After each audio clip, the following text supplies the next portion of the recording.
ദൈവത്തിൻ്റെ സ്തുതി.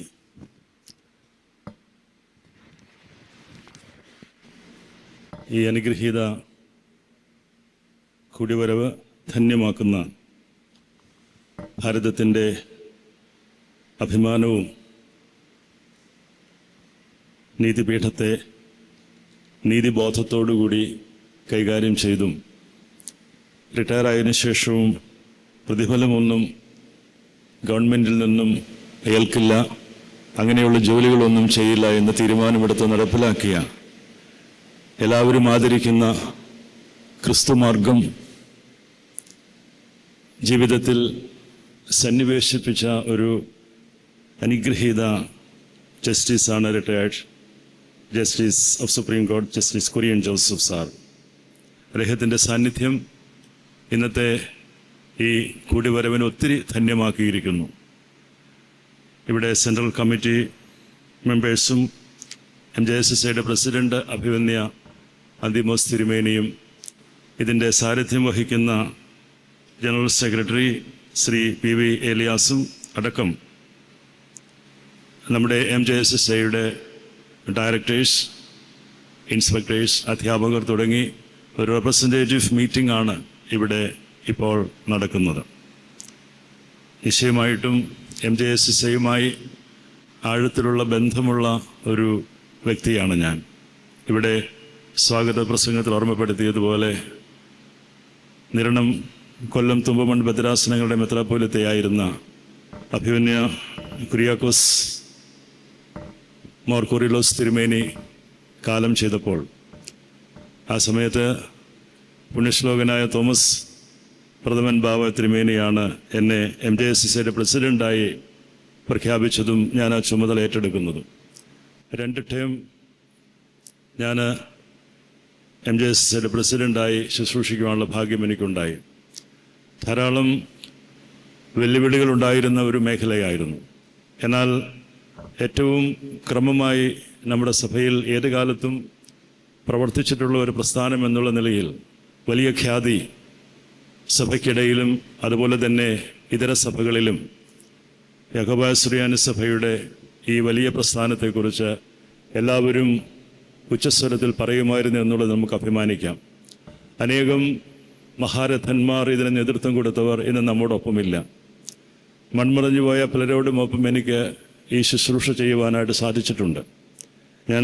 എനിക്ക് ബോധ്യപ്പെട്ട ഒരു കാര്യം, ഇത്രമാത്രം സമർപ്പണത്തോടും സ്നേഹത്തോടും അതുപോലെ ഉള്ള കമ്മിറ്റ്മെൻറ്റ് ഈ പ്രസ്ഥാനത്തിൻ്റെ വളർച്ചയ്ക്ക്, ഇതിൻ്റെ നിലനിൽപ്പിന് വേണ്ടി ഏറ്റെടുത്ത അനേകം ആളുകളുണ്ട്. അവരുടെയൊക്കെ ദീർഘവീക്ഷണം, അവരുടെയൊക്കെ ഈ സ്നേഹം ആലുവയിലെ വലിയ തിരുമേനി, സത്യവിശ്വാസ സംരക്ഷകനായ പൗലോസ് മാർ അഥാനാസ്യോസ് തിരുമേനി അദ്ദേഹം നട്ട് നനച്ച് വളർത്തിയെന്ന് നമ്മളെപ്പോഴും ആവർത്തിച്ച് പറയാറുള്ളത് പോലെ ആ പരിശുദ്ധൻ്റെ വലിയ പരിലാളനം ഈ അനുഗ്രഹീത പ്രസ്ഥാനത്തിനുണ്ടായിട്ടുണ്ട്. അതുകൊണ്ട് തന്നെ പരിശുദ്ധനായ ബാവായുടെ വലിയ മധ്യസ്ഥതയും പ്രാർത്ഥനയും ഏത് സമയത്തും ഈ അനുഗ്രഹീത പ്രസ്ഥാനത്തോടൊപ്പം ഉണ്ട് എന്നുള്ളത് നമുക്ക് അഭിമാനിക്കാവുന്ന ഒരു കാര്യം തന്നെയാണ്. സ്നേഹമുള്ളവരെ, നമ്മൾക്ക് കൈകാര്യം ചെയ്യാനുള്ള കയ്യിൽ കിട്ടിയിരിക്കുന്ന നമ്മുടെ വളർന്നു വരുന്ന കുഞ്ഞുങ്ങളും യുവതലമുറയുമാണ്. നല്ലൊരു തലമുറയെ രൂപപ്പെടുത്തിയെടുക്കുക എന്നുള്ളത് ശ്രമകരമായ ഒരു ജോലിയാണ്. ഇന്ന് പലപ്പോഴും മാതാപിതാക്കൾ പോലും പരാജയപ്പെട്ടിരിക്കുന്ന ഒരു മേഖലയാണ് മക്കളെ നേർവഴിക്ക് നടത്തുക എന്നുള്ളത്. മക്കൾക്ക് നല്ല പ്രബോധനം കൊടുത്ത് അവരെ തെറ്റായ ദിശയിൽ നിന്നും നേരായ ദിശയിലേക്ക് നയിക്കുന്നതിൽ മാതാപിതാക്കൾക്ക് പരാജയം സംഭവിച്ചുകൊണ്ടിരിക്കുന്നു.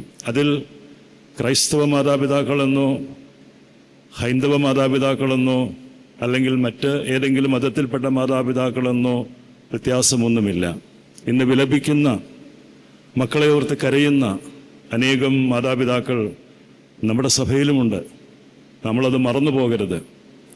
മക്കളെ ഏറ്റവും നല്ല വിദ്യാഭ്യാസം കൊടുത്ത് പഠിപ്പിക്കുവാൻ സൺഡേ ക്ലാസ്സുകൾ ഒഴിവാക്കുകയാണെങ്കിലും മറ്റ് പാഠങ്ങൾ പഠിപ്പിക്കുവാൻ മക്കളെ പറഞ്ഞയച്ച് അവരുടെ ഭാവി സുരക്ഷിതമാക്കുവാൻ വേണ്ടി ഭൗതികമായ ലോകചിന്തയിലുള്ള എല്ലാ കാര്യങ്ങളും ചെയ്തു കൊടുക്കുവാൻ യാതൊരു വിട്ടുവീഴ്ചയുമില്ലാതെ പരിശ്രമിക്കുന്ന മാതാപിതാക്കളാണ് നമ്മുടെ ക്രിസ്തീയ കുടുംബങ്ങളിലെ പലരും തന്നെ. ഇന്ന് നമ്മുടെ ദേവാലയങ്ങളിൽ കുട്ടികളുടെ എണ്ണം നന്നായി കുറഞ്ഞു വന്നിരിക്കുന്നു എന്നതിൻ്റെയൊക്കെ പിന്നിലുള്ള കാരണം അന്വേഷിച്ച് കണ്ടെത്തുന്നതിൽ സഭയും സംവിധാനങ്ങളും നിങ്ങളടങ്ങുന്ന സംവിധാനങ്ങളും വളരെ ശ്രദ്ധയോടുകൂടി നമ്മൾ അന്വേഷണങ്ങൾ നടത്തി അതിൻ്റെ പരിഹാര മാർഗങ്ങൾ നമ്മൾ കണ്ടെത്തേണ്ടിയിരിക്കുന്നു. എന്തുകൊണ്ടാണ് കുട്ടികൾക്ക് ചെറിയ പ്രായം കഴിയുമ്പോൾ സൺഡേ ക്ലാസ്സുകളിൽ വരുന്നതിനുള്ളതായ താല്പര്യം കുറഞ്ഞു പോകുന്നതെന്ന് നമ്മൾ അന്വേഷിക്കണം. JSVBS വരാൻ എല്ലാവരും നോക്കിയിരിക്കും, കാത്തിരിക്കും, സന്തോഷമാണ്. പക്ഷേ എങ്കിൽ സൺഡേ ക്ലാസ്സിൽ വരാൻ ആ ഉത്സാഹവും സന്തോഷവും കാണുന്നില്ല. അപ്പോൾ എവിടെയൊക്കെയോ ഈ കാലത്തിൻ്റെ മാറ്റത്തിനനുസരിച്ച് നമ്മൾ ഒരു വ്യത്യാസത്തിന്, ഒരു മാറ്റത്തിന് നമ്മൾ ആലോചനകൾ നടത്തുകയും കുട്ടികളുടെ അഭിരുചി മനസ്സിലാക്കിക്കൊണ്ട് അവരെ എങ്ങനെയെല്ലാം ഈ സൺഡേ ക്ലാസ്സുകളിലേക്ക് ആകൃഷ്ടരാക്കാം, അതിലേക്ക് അവരെ ചേർത്ത് നിർത്താൻ സാധിക്കുമെന്നുള്ളതിന് അവരിൽ നിന്ന് തന്നെ കേട്ടുകൊണ്ട് അവരുടെ അഭിപ്രായങ്ങൾ അറിഞ്ഞുകൊണ്ട് നമ്മൾക്ക് ഇവിടെ വിപ്ലവകരമായ മാറ്റങ്ങൾ വരുത്തുവാനായിട്ട് സാധിക്കും. അടിസ്ഥാനപരമായി സഭയുടെ വിശ്വാസവും പ്രാർത്ഥനയും ബൈബിൾ അടിസ്ഥാനമായിട്ടുള്ള ക്രിസ്തു സ്വഭാവത്തെക്കുറിച്ചുള്ള ചിന്തകളും അതെങ്ങനെ കാലികമായ ജീവിതത്തിൽ അത് പ്രാവർത്തികമാക്കാൻ സാധിക്കും എന്നുള്ളതുമൊക്കെ അവർ പറഞ്ഞ് ബോധ്യപ്പെടുന്നതോടൊപ്പം തന്നെ നമ്മുടെ ഇന്നിൻ്റെ സമൂഹത്തിൽ വളർന്നു വരുന്ന തിന്മ, അധികരിക്കുന്ന തിന്മ, അതിനെതിരെയുള്ള പോരാട്ടം, അതിൽ പലപ്പോഴും കുട്ടികൾ പോലും അതിൽ പെട്ടുപോകുന്നുണ്ട് എന്നുള്ളത് കൊണ്ട് ഈ തിന്മയ്ക്ക് എതിരെയുള്ള പോരാട്ടത്തിൽ ഒരു പ്രസ്ഥാനം എന്നുള്ള നിലയിൽ സഭയായി നമുക്ക് എന്തൊക്കെ ചെയ്യാൻ സാധിക്കുമെന്നുള്ളതും സമഗ്രമായ പഠനത്തിനും ആലോചനയ്ക്കും ചിന്തകൾക്കും ഒക്കെ നമ്മൾ ആരംഭിക്കേണ്ടുന്ന കാര്യങ്ങളൊക്കെ തന്നെയാണ്. ഇന്നിൻ്റെ സമൂഹത്തിൽ നമ്മുടെ കുടുംബങ്ങൾക്ക് ചെയ്തു കൊടുക്കാവുന്ന ഏറ്റവും വലിയ കാര്യം അത് തന്നെയാണ്. ഇന്ന് ഈ മാധ്യമ രംഗത്ത് വന്നിരിക്കുന്ന വിപ്ലവകരമായ മാറ്റം, ആർട്ടിഫിഷ്യൽ ഇൻ്റലിജൻസിൻ്റെ വലിയ വിപ്ലവകരമായ മാറ്റം, ഇതിലെല്ലാം ഒത്തിരി ഗുണങ്ങളുണ്ട് എങ്കിൽ കൂടിയും ദോഷവശങ്ങൾ വളരെ വലുതാണ് എന്നുള്ളത് കുട്ടികൾ ബോധ്യപ്പെട്ടു വരുമ്പോഴത്തേക്ക് ഒരു പക്ഷേങ്കിൽ സമയം അതിക്രമിച്ചിരിക്കും. ഞാൻ മനസ്സിലാക്കിയ ഒരു കാര്യം നിങ്ങളോട് പങ്കുവയ്ക്കട്ടെ. 12ാം ക്ലാസ്സിൽ പഠിക്കുന്ന ഒരു കുട്ടി 2 വർഷമായി അവരുടെ ഒരു പീർ ഗ്രൂപ്പുണ്ട്. ഇന്ന് കുട്ടികളെ ഏറ്റവും കൂടുതൽ അപകടത്തിൽപ്പെടുന്നത് പീർ ഗ്രൂപ്പാണ്. അപ്പം പറഞ്ഞാൽ കേൾക്കത്തില്ല, അമ്മ പറഞ്ഞാൽ കേൾക്കത്തില്ല, സഹോദരങ്ങൾ പറഞ്ഞാൽ കേൾക്കത്തില്ല, അധ്യാപകർ പറഞ്ഞാൽ കേൾക്കത്തില്ല, അച്ഛനോ ആരും പറഞ്ഞാലും കേൾക്കത്തില്ല. അവരനുസരിക്കുന്നതും കേൾക്കുന്നതും നടപ്പിലാക്കുന്നതും പീർ ഗ്രൂപ്പ് പറയുന്നതാണ്. അപ്പോൾ അവർക്ക് പല രീതിയിലുള്ള ഗെയിംസ് ഉണ്ട്. ഈ ഗെയിംസ് കളിക്കാനൊന്നും പേരൻസ് അവർ ഉണർന്നിരിക്കുമ്പോൾ സമ്മതിക്കുകയില്ല. അതുകൊണ്ട് അവർ പലപ്പോഴും വെളുപ്പിന് 2 മണിക്ക് അലാം വെച്ചിട്ട് എഴുന്നേൽക്കും. ഒരു ഗ്രൂപ്പുണ്ടാവും. അങ്ങനെ അനേകം ഗ്രൂപ്പുകളുണ്ട്. പലരും ഏർപ്പെടുന്നത് പല വിധത്തിലുള്ള ഗെയിംസും പല വിധത്തിലുള്ളതായ പല രീതികളുമായിരിക്കും. അതിലേക്കൊന്നും ഞാനിപ്പോൾ പോകുന്നില്ല. ഒരു ദിവസം മകൻ 2 മണിക്ക് എഴുന്നേറ്റ് ഇതുപോലെ ഗെയിം കളിക്കുന്നതായി അമ്മയ്ക്ക് മനസ്സിലായി. അമ്മ കതകിൽ മുട്ടി. അപ്പോൾ ഇവൻ ഗെയിം കളിച്ചുകൊണ്ടിരിക്കുകയാണെന്ന് മനസ്സിലായി അമ്മയ്ക്ക്. അങ്ങനെയാണ് കതകിൽ മുട്ടുന്നത്. അപ്പോൾ അമ്മ മുറി തുറന്നപ്പോൾ അമ്മ അവൻ്റെ കയ്യിൽ നിന്നും ഈ മൊബൈൽ ഫോൺ ഒന്ന് വാങ്ങാൻ ശ്രമിച്ചു. അവൻ അന്നേരത്തേക്ക് വേറൊരു ലോകത്തിലാണ്. അവൻ്റെ ഗെയിമിൻ്റെ ക്ലൈമാക്സിൽ അത് ഡിസ്റ്റർബ് ചെയ്തതിൻ്റെ ആ ശൗര്യം, ആ മനസ്സിൻ്റെ മാറ്റം, സമനില തെറ്റിയ അവൻ്റെ അവസ്ഥയിൽ അവൻ ആ അമ്മയാണെന്നോ പെങ്ങളാണെന്നോ നോക്കിയില്ല. ഒറ്റ അടി കൊടുത്ത് അമ്മയെ അടിച്ചു വീഴ്ത്തി. എന്നിട്ടും അവൻ മൊബൈൽ ഫോൺ കൊടുത്തില്ല. മൊബൈൽ ഫോൺ പിടിക്കാൻ വന്ന അമ്മയെ അടിച്ചു വീഴ്ത്തി. ആ അമ്മ തറയിൽ വീണ് ഷോൾഡർ ബോൺ 2ആയിട്ട് പൊട്ടി അവർ ആശുപത്രിയിൽ മാസങ്ങളോളം ചികിത്സയിൽ കിടക്കേണ്ട സ്ഥിതിയുണ്ടായി. ഇത് നമ്മുടെ ഈ നാട്ടിൽ സംഭവിച്ചുകൊണ്ടിരിക്കുന്ന ഒരു കാര്യമാണ്. ക്രിമിനൽ വാസന നമ്മുടെ കുട്ടികളിൽ വളർന്നു വന്നിരിക്കുന്നു. ഇവിടെയാണ് നമുക്ക് ഒരു വ്യത്യസ്തമായ ചരിത്രം കുറിക്കുവാൻ നമ്മുടെ സൺഡേ ക്ലാസ് പോലുള്ള ആത്മീയ പ്രസ്ഥാനങ്ങൾ ഇതുപോലെ തെറ്റായ ദിശയിലൂടെ നടന്ന് അകലുന്ന കുഞ്ഞുങ്ങളെ അങ്ങനെയുള്ള അകലങ്ങൾ പാലിച്ചുകൊണ്ട് നടന്ന് അകലുവാൻ സമ്മതിക്കാതെ അവരെ ക്രിസ്തുവിൻ്റെ പാതയിലൂടെ നടക്കുന്നതിന്, ആ പാതയിൽ നിന്നും ഒരിക്കലും അവർ വിട്ടുപോകാതെ അവരെ ചേർത്ത് നിർത്തുന്നതിനുള്ളതായ പ്രബോധനം നൽകി അവിടെ അതിനെ ഉറപ്പിച്ചുകൊണ്ട് അവരെ നമുക്ക് അവരുടെ ഉയരങ്ങളിലേക്ക് കയറ്റിവിടുവാനായിട്ട് നമുക്ക് സാധിക്കണം. സൺഡേ സ്കൂൾ പ്രസ്ഥാനത്തിന് ഇന്നിൻ്റെ കാലിക പ്രസക്തിയുള്ള കുട്ടികളുടെ മേൽ വന്നുപെട്ടിരിക്കുന്നതായ പല അപകടങ്ങളെക്കുറിച്ചും ബോധ്യപ്പെടുത്തുവാൻ, അതിൻ്റെ അപകടങ്ങൾ അവരെ മനസ്സിലാക്കി കൊടുക്കുവാൻ, അതിൽ നിന്നും വരെ പിന്തിരിപ്പിക്കുവാനും ഒക്കെ ഉള്ളതായ വലിയ പരിശ്രമം നമ്മൾ ഇനിയുമുള്ള കാലങ്ങളിൽ യഥാർത്ഥത്തിൽ ചെയ്തേ മതിയാകൂ എന്നുള്ളത് വളരെ സ്നേഹത്തോടുകൂടി ഞാൻ ഓർപ്പിക്കട്ടെ. ദൈവാലയത്തിൽ എത്തിയതുകൊണ്ട് മാത്രം കാര്യമായില്ല. അത് മെത്രാനായാലും വൈദികനായാലും സാധാരണക്കാരനായാലും കുർബാനയിൽ പങ്കെടുത്തുകൊണ്ട് മാത്രം കാര്യമായില്ല. സൺഡേ സ്കൂളിൽ പഠിപ്പിച്ചതുകൊണ്ട് മാത്രം കാര്യമായില്ല. സൺഡേ സ്കൂളിൽ പഠിച്ചതുകൊണ്ട് മാത്രം കാര്യമായില്ല. പക്ഷേങ്കിൽ നമ്മൾ എത്തേണ്ടത് എവിടെയാണ്? നമുക്ക് ദൈവത്തിങ്കൽ എത്താൻ ഈ മാർഗങ്ങൾ അല്ലെങ്കിൽ ഈ വഴികൾ പ്രയോജനപ്പെടുന്നില്ല എങ്കിൽ ആ വഴികളിലൂടെ സഞ്ചരിക്കുന്നതുകൊണ്ട് എന്ത് പ്രയോജനമാണുള്ളത്? അവിടെയാണ് നമ്മളൊന്ന് മാറ്റി ചിന്തിക്കേണ്ടത്. ദൈവത്തിങ്കൽ എത്തുന്നതിന് നമ്മുടെ ആത്മീയ പ്രസ്ഥാനങ്ങൾ, നമ്മുടെ ആരാധനകൾ, വിശുദ്ധ കുർബാനകൾ, നമ്മുടെ ദൈവാലയവുമായുള്ള സംസർഗം, നമ്മുടെ MJSSയുമായിട്ടുള്ള ഈ പ്രവർത്തന മണ്ഡലം, ഇതെല്ലാം എത്രമാത്രം ദൈവത്തിങ്കൽ എത്തുന്നതിന് എനിക്ക്, എൻ്റെ കുടുംബത്തിന്, എൻ്റെ ഇടവകയ്ക്ക് എത്രമാത്രം സാധിച്ചിട്ടുണ്ട് എന്നുള്ള ചോദ്യം വളരെ പ്രസക്തമായിട്ടുള്ള ഒരു ചോദ്യമാണ് പ്രിയമുള്ളവരെ. അതുകൊണ്ട് ദൈവത്തിങ്കൽ എത്തുന്നതിന് ഇവിടെ സാറ് കുറേ അനുഗ്രഹകരമായ വചനത്തിൽ നിന്നുമുള്ളതായ പ്രബോധനങ്ങൾ നമുക്ക് നൽകുകയുണ്ടായി. നിശ്ചയമായിട്ട് ഒരു കൂട്ടുത്തരവാദിത്വമാണിത്. ഒരു വ്യക്തി മാത്രം സാധിച്ചാൽ നമുക്ക് നേരെയാക്കാവുന്ന ഒരു കാര്യമല്ല ഇതൊന്നും. വളരെ പ്രശ്നസങ്കീർണമായ ഒരു കാലഘട്ടത്തിലാണ് സഭകളെല്ലാം പോകുന്നത്. ഒരു കാലത്ത് കത്തോലിക്ക സഭയെ നോക്കി നമ്മളെല്ലാവരും ഒത്തിരി അഭിമാനിക്കുമായിരുന്നു, എത്ര ഡിസിപ്ലിൻഡ് ആയിട്ടുള്ള ഒരു ചർച്ച് എന്ന് കരുതി.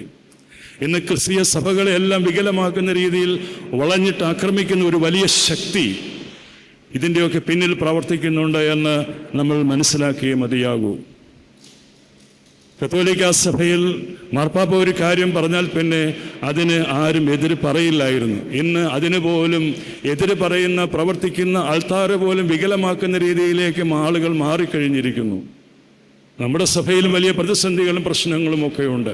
ക്രിസ്തീയ സഭയുടെ സാക്ഷ്യം നഷ്ടപ്പെടുത്തുക എന്നുള്ളത്, അതിനുവേണ്ടി നമ്മുടെ ആളുകളിലൂടെ തന്നെ അകത്ത് പ്രവേശിച്ച് മറ്റുള്ള ഏജൻസീസ് പണം മുടക്കിയും സ്വാധീനിച്ചും വാർത്താമാധ്യമങ്ങളിലൂടെയും സോഷ്യൽ മീഡിയയിലൂടെയും സഭകളെ അപകീർത്തിപ്പെടുത്തുന്ന ശക്തമായ പ്രേരണ കുറ്റം പലരുടെ മേലും ഉണ്ട് എന്നുള്ളത് നമ്മൾ എടുത്തു പറയേണ്ടുന്ന ഒരു കാര്യം. ഇവിടെ ഒന്നും നമ്മൾ ചഞ്ചലപ്പെട്ടു പോകാതെ കർത്താവിനെ നോക്കി, കർത്താവിൻ്റെ ക്രൂശിനെ നോക്കി യാത്ര ചെയ്യുന്നതിൽ നമുക്ക് പരാജയം സംഭവിച്ചു പോകാതെ സ്നേഹവും സഹനവും അതിൻ്റെ മനോഭാവത്തോടു കൂടി ക്രിസ്തു സ്വഭാവത്തെ എല്ലാ അർത്ഥത്തിലും മറ്റുള്ളവരിലേക്ക് പകർന്നു കൊടുക്കുവാനുള്ള വലിയ ഉത്തരവാദിത്തമാണ് നമുക്കുള്ളത് എന്ന് ഓർത്തുകൊണ്ട് ദൈവരാജ്യത്തിൻ്റെ സത്താപരമായ സമാനതകളില്ലാത്ത അനുഭവത്തിലേക്ക് എല്ലാവരെയും ചേർത്ത് നിർത്തുവാൻ നമ്മുടെ പ്രവർത്തനങ്ങളിലൂടെ, നിങ്ങൾക്ക് ദൈവം തന്നിരിക്കുന്ന താലന്തുകളിലൂടെ അത് കൂടുതലായി സമൃദ്ധമായ വ്യാപാരം ചെയ്യുവാൻ സാധിക്കട്ടെ എന്നുള്ളതായ പ്രാർത്ഥനയാണ് പ്രിയപ്പെട്ട അധ്യാപക സുഹൃത്തുക്കളുമായിട്ട് പങ്കുവയ്ക്കുവാനുള്ളത്. എല്ലാവരുടെയും ഒത്തിരി പ്രാർത്ഥനയും കരുതലും ഈ ഉന്നതമായ സ്ഥാനത്തേക്ക് എനിക്ക് വരുന്നതിന് വേണ്ടിയിട്ട് ഒരു പ്രേരണയായിട്ടുണ്ട്. നിശ്ചയമായിട്ടും MJSS ഏത് കാലത്തും ഇതിൻ്റെ പ്രവർത്തകരും ഈ പ്രസ്ഥാനവും എനിക്ക് ഒത്തിരി നല്ല പ്രോത്സാഹനം നൽകിയിട്ടുണ്ട് എന്നുള്ള സന്തോഷത്തോടു കൂടി ഈ സമയത്ത് ഓർക്കുന്നു. തുടർന്നും നിങ്ങളുടെ എല്ലാവരുടെയും പ്രോത്സാഹനം എനിക്കൊപ്പം ഉണ്ടാകണം. നമുക്ക് കൂടുതൽ സംവദിക്കാനുള്ളതായ സാഹചര്യങ്ങൾ ഉണ്ടാകണം. സഭയെ സംബന്ധിച്ച്, സഭയുടെ വിവിധ വിഷയങ്ങൾ സംബന്ധിച്ച് നമുക്ക് ഒരുമിച്ചിരുന്ന് സംവദിക്കാൻ സാധിക്കണം. ഒരിക്കലും അധ്യാപക സമൂഹം ഒരു പുരോഹിതന്മാർക്ക് എതിരായിട്ടുള്ള ഒരു പാരലൽ സംവിധാനമാണെന്നുള്ള എന്തെങ്കിലും ചെറിയ രീതിയിലുള്ളതായ ഒരു ബോധ്യം ഒരിക്കലും ഉണ്ടാകാൻ പാടില്ല. കൂടുതലായിട്ടുള്ള കമ്മ്യൂണിക്കേഷൻസ് ആവശ്യമായിട്ടുണ്ട്. അങ്ങനെ കൂടുതൽ ഒരുമിച്ചിരുന്ന് ഒരു ദിവസം മുഴുവനും ഇരുന്ന് ആശയങ്ങളും ആശങ്കകളും പങ്കുവെക്കുന്നതിലൂടെ പുതിയ ആശയങ്ങളിലേക്കും പുതിയ പ്രവർത്തന രീതിയിലേക്കും നമുക്ക് ചേർന്ന് വരുവാനായിട്ട് സാധിക്കും. സ്ത്രീ പുരുഷ ഭേദമില്ലാതെ എല്ലാവർക്കും തുറന്നു പറയാനുള്ള അവസരങ്ങൾ ഉണ്ടാകണം. എന്തെങ്കിലും ക്രിട്ടിക്കലായിട്ട് പറഞ്ഞുവെന്ന് കരുതി അവനെ ഒതുക്കുന്ന രീതികളൊന്നും നല്ല രീതികളൊന്നുമല്ല. എല്ലാവർക്കും തുറന്നു പറയാനുള്ള അവസരങ്ങൾ ഉണ്ടാകണം. അങ്ങനെ തുറന്നു പറഞ്ഞ് നമ്മൾ നേരിടുന്നതായ പ്രതിസന്ധികളിൽ നിന്നും തരണം ചെയ്ത് മുന്നോട്ട് പോകുവാനായിട്ട് സഭയുടെ സമാധാന അന്തരീക്ഷം നഷ്ടപ്പെട്ടു പോകാതെ സഭയുടെ സത്യവിശ്വാസത്തിൽ സഭയെ ഉറപ്പിച്ചു നിർത്തിക്കൊണ്ട് ആ സത്യവിശ്വാസം വരും തലമുറയിലേക്ക് കൈമാറുവാൻ നമ്മൾ എല്ലാവരെയും പാകപ്പെടുത്തിക്കൊണ്ട് തന്നെ മുന്നോട്ട് പോകേണ്ടതായിട്ടുണ്ട്. ഒരു വശത്ത് നമ്മെ എല്ലാ വിധത്തിലും നമ്മെ പരാജയപ്പെടുത്തണം എന്നുള്ള ചിന്തയോടെ പ്രവർത്തിക്കുന്ന ഒരു ശക്തിയുണ്ട് എന്ന് നമ്മൾ മനസ്സിലാക്കണം. ഏത് സമയത്തും നന്മയും ദൈവാനുഭവം ഉള്ളിടത്തെല്ലാം തിന്മയുടെ ശക്തി ഉണ്ടാകും. അത് ഇന്ന ആൾക്കാരെന്നുള്ളതുമല്ല, അതല്ലെങ്കിൽ മറ്റൊരു ശക്തി ഉണ്ടാകും. എപ്പോഴും തിന്മയ്ക്കെതിരെയുള്ള പോരാട്ടത്തിൽ നമുക്ക് വിജയം ഭരിക്കണമെന്നുണ്ടെങ്കിൽ കൂട്ടായ പരിശ്രമം. സാറിവിടെ ജസ്റ്റിസോടെ പറയുകയുണ്ടായല്ലോ, തുഴയണ കാര്യത്തെക്കുറിച്ച് പറയുകയുണ്ടായല്ലോ. നമ്മളുടെ സഭയെ സംബന്ധിച്ചിടത്തോളം നാല് വശത്തേക്ക് തുഴയുന്ന രീതിയുള്ള ആളുകളൊക്കെയാണെന്ന് എനിക്ക് ബോധ്യപ്പെട്ടുള്ള കാര്യമൊക്കെ തന്നെയാണ്. അപ്പോൾ അവിടെ എനിക്കൊരു ഉപദേശം സാറ് തന്നു. അപ്പം പ്രധാന തുഴക്കാരൻ ഞാൻ തന്നെയാണല്ലോ. അപ്പോൾ പ്രധാന തുഴക്കാരൻ ഉണർവോടുകൂടി നല്ല ദിശാബോധത്തോടുകൂടി തുഴയാൻ സാധിക്കുകയാണെങ്കിൽ കൂടെയുള്ളവരെല്ലാം ചേർത്ത് നിർത്തി കൊണ്ടുപോവുക എന്നുള്ള ഒരു വലിയ ദൗത്യമാണ് അതിൻ്റെ അകത്തുള്ളത്. നിശ്ചയമായിട്ടും ദൈവം കൂടെയുണ്ട് എന്നുണ്ടെങ്കിൽ പരിശുദ്ധനായ പൗലോസ് അപ്പോസ്തലനോട് ക്രിസ്തു പറഞ്ഞതുപോലെ എൻ്റെ കൃപ നിനക്ക് മതി എന്ന് പറഞ്ഞത്, ആ കൃപ കൂടെ ഉണ്ടെങ്കിൽ നിങ്ങളൊപ്പമുണ്ട് എന്നുണ്ടെങ്കിൽ നമുക്ക് നല്ല ദിശാബോധത്തോടുകൂടി സഭയെ ശാന്തിയുടെ തീരത്ത്, സമാധാനത്തിൻ്റെ തീരത്ത്, രക്ഷയുടെ തീരത്ത് എത്തിക്കുവാനായിട്ട് സാധിക്കുമെന്നുള്ളതിന് യാതൊരു സംശയവുമില്ല. പ്രിയമുള്ളവരെ, എനിക്കിപ്പോൾ കിട്ടിയിരിക്കുന്ന ഈ കിരീടങ്ങളൊക്കെ തന്നെ വളരെ വലുതാണ് സാറ്. ഇപ്പം ഏറ്റവും ഒടുവിലൊരു കിരീടം കിട്ടിയിട്ടുണ്ടായിരുന്നു. എന്നെ ഒരാൾ പറയുകയുണ്ടായി, അതിന് 2-3 മുള്ളുകൾ കൂടുതലുണ്ടെന്ന് മാത്രമേ, ഒട്ടും സുഖകരമല്ല എന്ന് പറയും. അതായത് 25 ദിവസം കൊണ്ട്, ഒരു മാസം കൊണ്ട് എനിക്ക് ഏകദേശമൊക്കെ മനസ്സിലായി ഇത് ഒട്ടും സുഖമുള്ള ഒരു ജോലിയൊന്നുമല്ല. പുറമേ നിന്ന് നോക്കുമ്പോൾ നല്ല രസകരമാണ് എല്ലാവർക്കും കാണാൻ. നിങ്ങളൊക്കെ സന്തോഷിക്കുന്നുണ്ട്, ഞാനും നല്ല ചിരിച്ച മുഖമൊക്കെ എല്ലാവരുടെയും മുമ്പിൽ കാണിക്കാനായിട്ട് മാക്സിമം ശ്രമിക്കുന്നുമുണ്ട്. പക്ഷേ ഒരു മനുഷ്യൻ എന്നുള്ള നിലയിൽ ഓടിയെത്താൻ പലപ്പോഴും നമ്മുടെ കാലം ചെയ്ത ഭാവമായി പോലും ഓടിയെത്താൻ എന്നെക്കൊണ്ട് സാധിക്കുന്നില്ല. ഞാൻ കുറച്ചൊക്കെ ആഗ്രഹം അങ്ങനെയൊക്കെ സാധിക്കുന്നു, പക്ഷേ എന്നെക്കൊണ്ട് സാധിക്കുമെന്ന് എനിക്ക് തോന്നുന്നില്ല. എന്നിരുന്നാലും ഈ സ്നേഹത്തിന് മുമ്പിൽ ഞാൻ എൻ്റെ തലകളെ വണങ്ങുന്നു. നിങ്ങളുടെ പ്രാർത്ഥനയും നിങ്ങളുടെ ചേർത്ത് നിർത്തുന്നത് കൊണ്ട് മാത്രമാണ് മുന്നോട്ട് പോകാനായിട്ട് സാധിക്കുന്നത്. ഇവിടെ നമ്മുടെ കുര്യൻ ജോസഫ് സാർ ഒരു കാര്യം ഇവിടെ പറയുകയുണ്ടായി. അതായത് ഇപ്പം കത്തോലിക്ക സ്ഥാനത്തേക്ക് വന്നു. കത്തോലിക്ക സഭയിലൊക്കെ മാർപ്പാപ്പ തിരുമേനിമാരെ തിരഞ്ഞെടുക്കുന്നത് സാർ പറഞ്ഞ വളരെ ശരിയാണ്. അർജന്റീനയിൽ നിന്നൊരു മാർപ്പാപ്പ വന്നു, ഇറ്റലിക്ക് പുറത്തൊരു മാർപ്പാപ്പ വരുന്നത് ഒരു പക്ഷേങ്കിൽ ജോൺ പോൾ മാർപ്പാപ്പയാണ്. പോളണ്ടിൽ നിന്നും ആദ്യമായിട്ടൊരു മാർപ്പാപ്പ വന്നു. അതിനുശേഷം അർജന്റീനയിൽ നിന്ന് വന്നു. ഇനി ഒരു പക്ഷേങ്കിൽ വേറൊരു രാജ്യത്തു നിന്നുമായിരിക്കും. എന്തായാലും ഇറ്റലിയിൽ നിന്നും പുറത്തേക്ക് മാർപ്പാപ്പമാരുടെ തിരഞ്ഞെടുപ്പ് എത്തിപ്പെട്ടു എന്നുള്ളൊരു ശരിയായ സാറ് അത് വെച്ചിട്ടാണ് പറയുന്നത്. അതായത് യൂണിവേഴ്സൽ ചർച്ചസിനെ സംബന്ധിച്ചിടത്തോളം എല്ലാവർക്കും അതിൽ പേപ്പസിക്ക് എല്ലാവരും അർഹരാണ്. പക്ഷെ ഞങ്ങളുടെ ഇടയിൽ ചെറിയൊരു പ്രശ്നമുണ്ട്. പ്രശ്നമല്ല, ഞങ്ങളുടെ സഭയിൽ എങ്ങനെയാണെന്ന് വെച്ചാൽ കിഴക്കിൻ്റെ കാതോലിക്ക അല്ലെങ്കിൽ ഇവിടേക്ക് ഒരു കാതോലിക്കായി വാഴിച്ചു കഴിയുമ്പോൾ പാത്രിയർക്കീസ് ബാവായുടെ കീഴിലുള്ള ഒരു കാതോലിക്ക വന്നു കഴിഞ്ഞാൽ പിന്നെ അവിടേക്ക് പിന്നെ പേട്രിയാർക്കാവാനുള്ളതായ ഒരു സാധ്യതയില്ല എന്നുള്ളൊരു കണ്ടീഷൻ വെച്ചിട്ടുണ്ട്. അപ്പോൾ അത് നിലനിൽക്കുന്നിടത്തോളം എന്തായാലും ഒരു പേട്രിയാർക്കാവുക എന്നുള്ളത് എനിക്ക് സ്വപ്നത്തിൽ പോലും വിഭാവനം ചെയ്യാനായിട്ട് സാധിക്കും. മാത്രവുമല്ല, ഇനിയിപ്പോൾ അങ്ങനെ ഏതെങ്കിലും കാരണവശാൽ ഒരു സാധ്യത വരികയാണെന്നുണ്ടെങ്കിൽ അതിനും സാധ്യത ഉള്ളത്. ഇപ്പോഴത്തെ പാത്രികീസ് ബാവയ്ക്ക് എന്നെക്കാളും 3 വയസ്സിന് എളുപ്പമാണ്. അപ്പോൾ അതുകൊണ്ട് അതിനും സാധ്യത ഒട്ടും തന്നെ ഇല്ല എന്നുള്ളത് അവർ സാന്ദർഭികമായിട്ട് പറഞ്ഞു എന്ന് മാത്രമേ ഉള്ളൂ. ഒരിക്കലും നമ്മുടെ സഭയിൽ പേട്രിയാർക്കിനെ തിരഞ്ഞെടുക്കുന്ന സിനോദോസിലൊക്കെ ഞാനുമൊക്കെ അതിൽ പങ്കാളിയായിട്ടുണ്ട് ഒരു പ്രാവശ്യം. അത് ഒരു അണ്ടർസ്റ്റാൻഡിങ്ങിൻ്റെ ഭാഗമാണ്. അതിൽ ചിലരൊക്കെ ഇങ്ങനെ സാറ് പറയുന്ന പോലെയൊക്കെ പറയാറുണ്ട്. അപ്പം ഇന്ത്യക്കാരെ മാറ്റി നിർത്തിയിരിക്കുന്നു, അവർ സെക്കൻഡ് ക്ലാസ് സിറ്റിസൺസ് ആണോ, യൂണിവേഴ്സൽ ചർച്ച് ആകുമ്പം അങ്ങനെയല്ലേ ചെയ്യേണ്ടത്, കത്തോലിക്ക സഭയെ പോലെയല്ലേ ചെയ്യേണ്ടതെന്നൊക്കെ ഉള്ളതായ സംവാദങ്ങളൊക്കെ നമ്മുടെ ഇടയിലൊക്കെ നടക്കുന്നുണ്ട്. അതിൻ്റെ ഒരു പശ്ചാത്തലത്തിലായിരിക്കും justice sir Kurian Joseph sir അങ്ങനെ പറഞ്ഞത്. പക്ഷേ നമ്മൾക്ക് അങ്ങനെ ഒരു പാരമ്പര്യമില്ല എന്നുള്ളത് ഒരു വസ്തുതയാണ്. സാറിൻ്റെ അറിവിലേക്കായിട്ട് ഇവർക്ക് എല്ലാവർക്കും നന്നായിട്ട്, അതുകൊണ്ട് എല്ലാവരും ചിരിച്ചത് അതുകൊണ്ട്. എന്നാലും ചെറിയ സന്തോഷമൊക്കെ എല്ലാവരും മുഖത്തൊക്കെ കാണുകയുണ്ടായി. ഞാൻ ദീർഘിപ്പിക്കുന്നില്ല. മുളന്തുരുത്തിയിലൊരു പ്രോഗ്രാം എനിക്കുണ്ട്. ഒരിക്കൽ കൂടി ഈ അനുഗ്രഹീത പ്രസ്ഥാനത്തോട് ചേർന്ന് നിന്ന് പ്രവർത്തിക്കുവാൻ, തുടർന്നുമുള്ള നമ്മുടെ ഈ പ്രസ്ഥാനത്തിന് ഒരു പുതിയ ദിശാബോധം ആവശ്യം നിങ്ങൾക്ക് തോന്നുന്നുണ്ടെങ്കിൽ നമുക്ക് ഒരുമിച്ചിരുന്ന് ചിന്തിക്കാം ഏതൊക്കെ നിലകളിൽ നമുക്കൊരു മാറ്റത്തിൻ്റെ ഒരു ഒരു ഒരു ഒരു റോഡ് മാപ്പ് ഉണ്ടാക്കുവാൻ നമുക്ക് സാധിക്കുമെന്നുള്ളത്. ഒത്തിരി ചർച്ചകൾക്ക് ശേഷം മാത്രം മതി. പെട്ടെന്ന് നമ്മളൊന്നും ചെയ്യേണ്ട ആവശ്യമില്ല. നമ്മളിപ്പോഴേ ആലോചിച്ച് തുടങ്ങണം. പരിശുദ്ധ പാത്രീർക്കീസ് ബാവ സുറിയാനി സഭയുടെ ഒരു പുതിയ വിഷൻ 2050 സഭ എങ്ങനെയായിരിക്കണമെന്നുള്ള ഒരു വിഷൻ പ്ലാൻ അവരുടെ ബിഷപ്സും അതുപോലെ തിയോളജിയൻസും എല്ലാമായിട്ട് ഒരാഴ്ച നീണ്ടു നിൽക്കുന്ന വിശദമായ ചർച്ചകൾ നടത്തിയിട്ടുണ്ട്. അങ്ങനത്തെയുള്ള വിഷൻ 2050 അല്ലെങ്കിൽ വിഷൻ 2040 അങ്ങനെയുള്ള ഒരു വിഷൻ നമ്മൾ ഹൈലൈറ്റ് ചെയ്തുകൊണ്ട് സഭ എങ്ങനെയായിരിക്കണം മുന്നോട്ട് എന്നുള്ളതിനെക്കുറിച്ച് എല്ലാവരുമായിട്ടുള്ള വളരെ ഗഹനമായിട്ടുള്ള ആഴത്തുള്ള ചർച്ചകൾ നമ്മൾ നടത്തേണ്ടതായിട്ടുണ്ട്. അത് കുറച്ച് മെത്രാച്ചന്മാർ മാത്രം നമ്മൾ ആഗ്രഹിക്കുക. അത് സഭയുടെ അസ്തിത്വം നിലനിർത്തിക്കൊണ്ട് തന്നെ ആ മാറ്റങ്ങളിലേക്ക് നമുക്ക് എത്തിപ്പെടുവാൻ സാധിക്കുമെന്നുണ്ടെങ്കിൽ പുതിയ യുഗത്തിൽ നമുക്ക് ഈ സഭയ്ക്ക് കൂടുതലായിട്ട് വളർന്ന് വികസിക്കുവാൻ സാധിക്കുമെന്ന് തന്നെയാണ് ഞാൻ വിശ്വസിക്കുന്നത്. ഞാനിവിടെ അവസാനിപ്പിക്കട്ടെ. ഒരിക്കൽ കൂടി പ്രത്യേകിച്ചും കുര്യൻ സാറിനോടുള്ള പ്രത്യേകമായ നന്ദി അറിയിക്കുന്നു.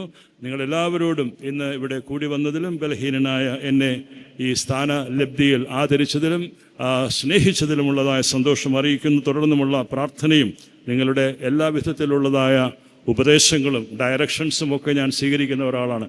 അപ്രകാരം തുടർന്നും be in touch with me. അങ്ങനെ വരുമ്പോൾ നമുക്ക് പല കാര്യങ്ങളും ക്രിയാത്മകമായിട്ട് ചെയ്യാനായിട്ട് സാധിക്കും. സർവശക്തനായ ദൈവത്തിൻ്റെ കൃപയും അനുഗ്രഹങ്ങളും നിങ്ങളെല്ലാവരോടുകൂടിയും സദാ വർദ്ധിച്ചിരിക്കുമാറാകട്ടെ. ആമേൻ.